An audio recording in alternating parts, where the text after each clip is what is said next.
Today on Aging Untold, aging where you've always lived. That's exactly what the concept is about, is that people adapt without formal planning. Without formal planning, it's neighbors helping neighbors. We're exploring the comforts, community, and real challenges of remaining in communities where neighbors grow older together. Plus, the doctor will see you now at your home. But just think about better access for patients. A look at why physicians are making more house calls and what that means for your overall health. Then, hard-earned travel perks vanish into thin air. I'm out $900. Somebody has a credit. I could have been flying right along with the people who stole my tickets. We'll explain how to protect your points. Experts with advice and solutions. You're watching Aging Untold with Aging Well Coach Catherine Ambrose, gerontologist Sam Craddock, aging expert Amy O'Rourke, and board-certified physician Dr. Ray Rogers. We're all getting older. It's about time we talked about it. Welcome to Aging Untold. You may not know the term NORC, but you could have one right around the corner. NORCs, or naturally occurring retirement communities, are neighborhoods that have gradually aged because the residents chose to stay in their homes. They're not planned retirement communities, so ladies, these communities, though, can provide both comfort and challenges to older Americans who decide to stay put. What's your take on living in a NORC? So I think it's cool when a neighborhood ages and they age together. And so you've got the neighbors and the relationships, and you'll see that they actually learn to just take care of one another because they've grown older together. And so I think those are amazing. But for me, somebody that's in the service industry that served our age community, those are the demographics we look for, and we bring the services to them. So I've had a home care agency, and that's the exact places that you want to go to and you want to service and you want to build around and be there to take care of them.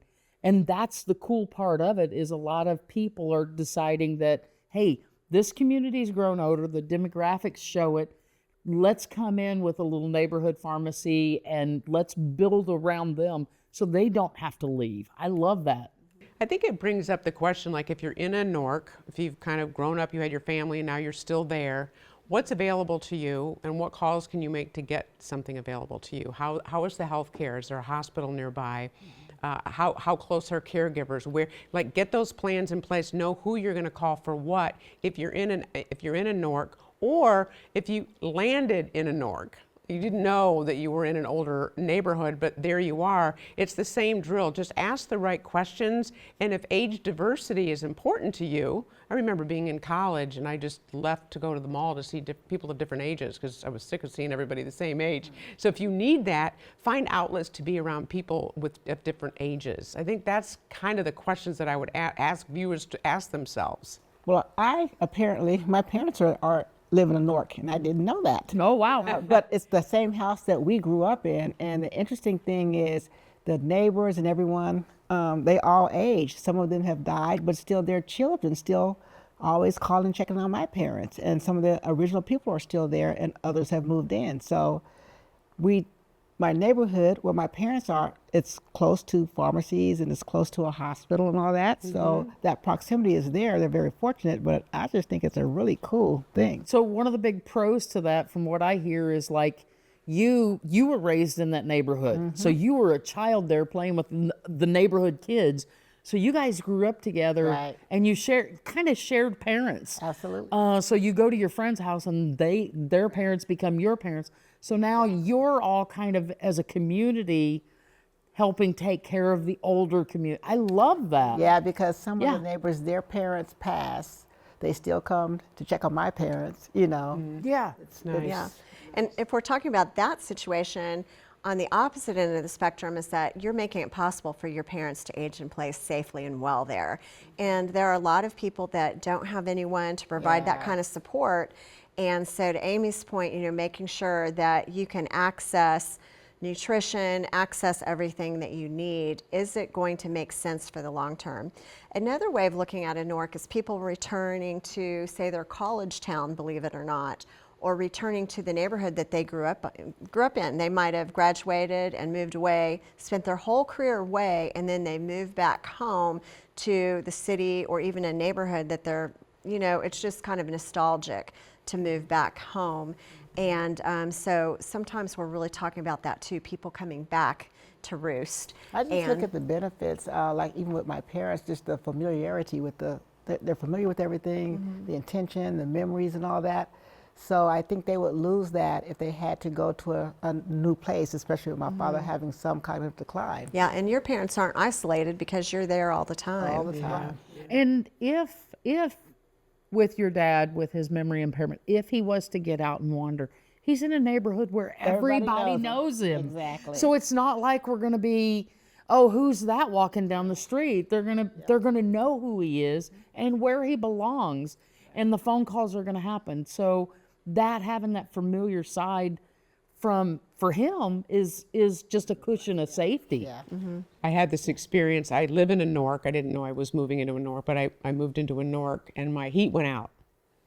And within an hour, I had a bunch of space heaters from my neighbors who were. So so it was one of those things where I thought, it's old school. Yeah. They're home. I had one text out and the guys were at the house going, "You can't be getting cold on us, sweetheart." This is so this sweet. is that barn raising generation, the one where if the neighbor's barn falls down, everybody jumps in together to help raise the barn and help restore. That's exactly what the concept is about, is that people adapt without formal planning. Without formal planning, it's neighbors helping neighbors. And sometimes it's municipalities helping as well, creating things that are good for the area. And then statistics show that it ends up being good for all ages. I think the key thing I would want people to think about is when you need care, you really need care. You need help with a bath, help getting dressed. Find out where you're going to get it before you need it. How close are the caregivers? Do they have to travel? What companies are good? What companies aren't good? Can you hire them privately? Like, ask those questions ahead of time, because sometimes in the Norks, the caregivers have to travel because you have all older people that aren't working living close to you. How nice for the caregivers. So then wouldn't this be a great plan if those companies would then say, hey, you need an hour's help and you need an hour's help and you need it. And then we can share that care across that NORC and get rid of those great big minimums that cause affordability to be so out of reach. So if I don't have to pay for a 4-hour minimum and I could share it amongst several of my neighbors, So true. we could make care really affordable. So if you own a home care agency, listen to me. It's the wave of the future, and it's going to keep you in business and keep them taken care of. Still ahead, how your stolen airline credits could become someone else's vacation. They are typically not the ones actually flying the ticket. Fraudsters instead sell those tickets to unsuspecting travelers. But first, house calls are making a comeback. For the ones that can get access to this, I think it's amazing. You just have to make sure you're asking the right questions. We'll explain why more doctors are giving personalized in-home care and what it could mean for you.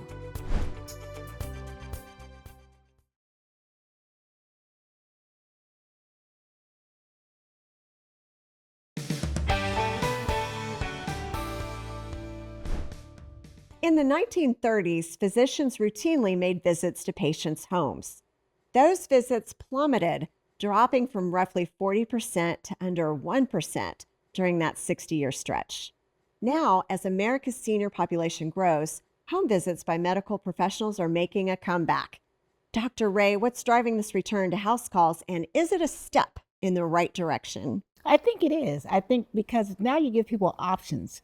Everybody does well when you have different options, and there are going to be certain circumstances where that's going to be beneficial, and other circumstances that's not going to fit you. So it's a balance. But just think about better access for patients. If I'm going to keep going through routine medications, maintenance visits, so to speak, those are great options. You just have to know it's not going to be, if you need emergency, that's not going to be a good fit for you. If you need diagnostic kits, tools, and things like that, lab, that may not fit for you there. But I think it's a great tool and access and an option. Yeah, I agree. I think if, a routine blood draw for the ones that can get access to this. I think it's amazing. You just have to make sure you're asking the right questions. Right. You know, are you primary? Are you a primary doctor, and will you serve as my primary doctor, and will you consult with any of my specialists? Right. Do you accept Medicare B? That's a big one. Who's paying the bill when you come here? Exactly. What's my out-of-pocket going to be? Is my copay is going to be a little bit higher because this service? And what's your response time? How long am I going to have to wait? You know, how's your schedule run? We all know that there's traffic and there's all kinds of things like that. So what kind of time frame are we expecting?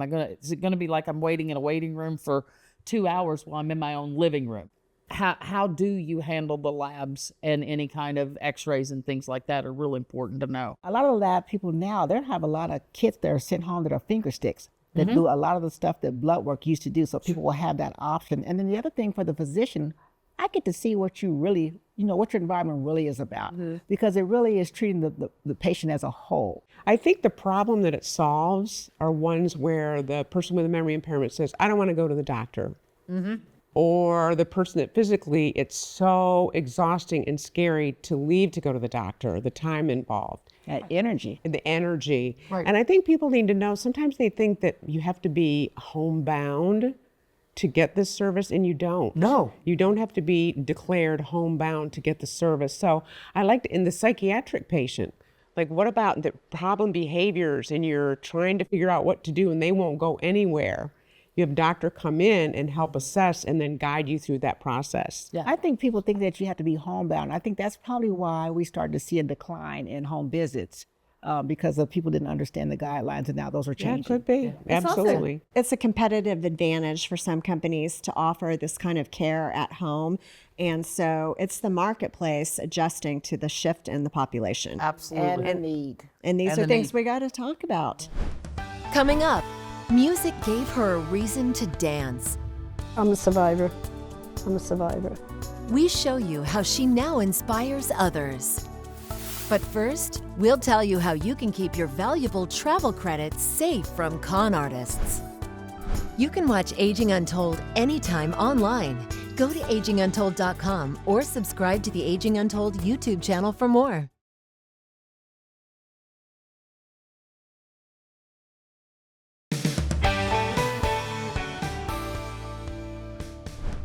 We're always told to protect personal and financial information. Airline miles and travel credits are no exception. Susan Campbell shows us how those points can vanish and why you should treat them like real dollars. The flights should have been covered. Stacy and Brian Lester had about $800 worth of travel credits on American Airlines. We go to book our credits and use them, and my wife Stacy finds out that we have no credits.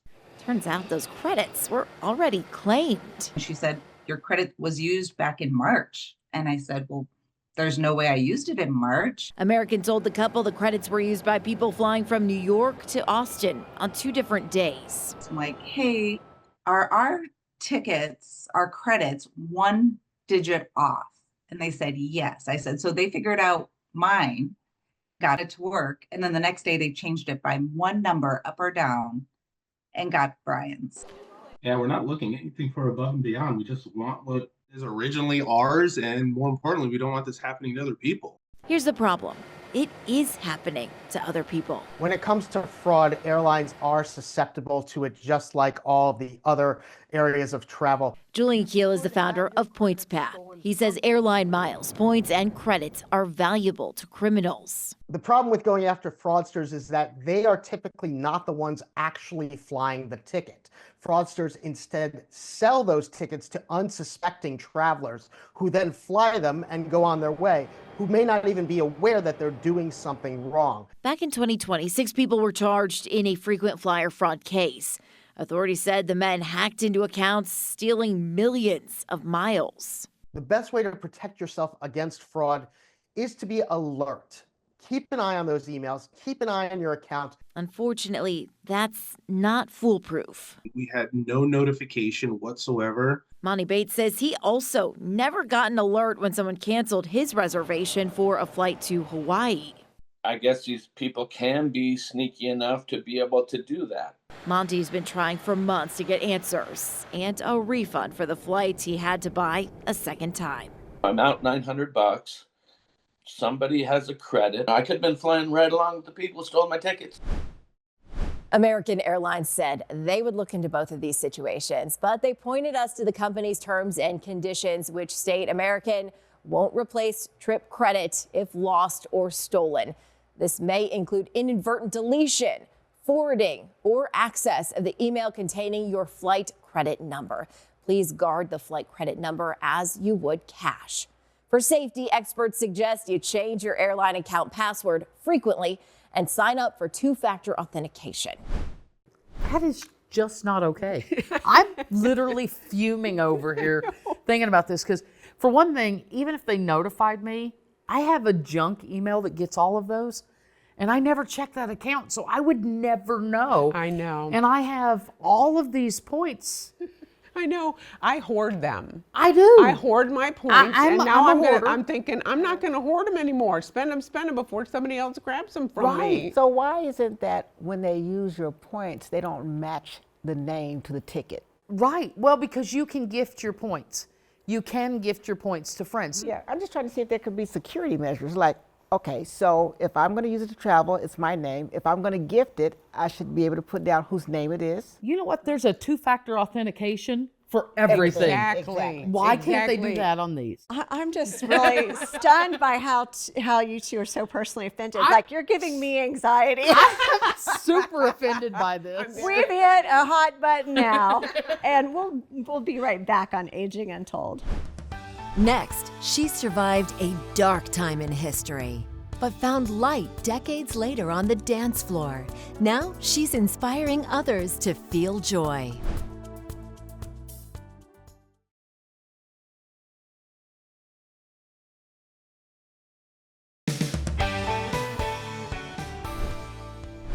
Now we want to introduce you to Marianne Ligori. In 1940, as a young girl, she embarked on a family trip to Norway that would forever change her life. A trip that turned into a nearly 4-year fight for survival. Joe Carroll shows us how Marianne found hope and life on the dance floor. At the Maples, a senior housing facility in Rutland, Music on? Bob Williams and Marianne Ligori are burning up the dance floor.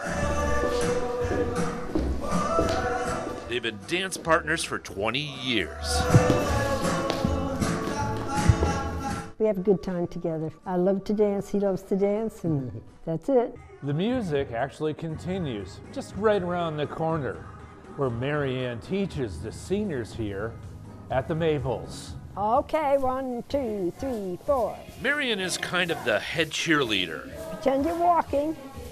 Move your foot to the right. Today it's chair dancing for those who have trouble standing. Everybody smile, you're having a good time.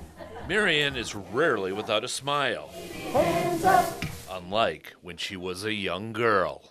Do most of the residents here know your story? No. They're going to be a little surprised. I guess so. When Marianne was 5 years old, her mom brought her and her brother on what was to be an adventure. This is when we left America to go to Norway. To visit family. While we were there, the Second World War broke out, and we couldn't come back to America. Norway declared itself neutral, but in the spring of 1940, the Germans marched into the Nordic country. One day, Adolf Hitler was coming through town, so they lined us up around the street. We had to Heil Hitler. His car passed us, so I saw him through a car window. You were always afraid. The Nazis would just walk into our house anytime they wanted and take whatever they wanted. It was a matter of survival. And one day, my friend and I were playing on her front porch, and some of the soldiers came over and started taking pictures of us, and it was unpleasant.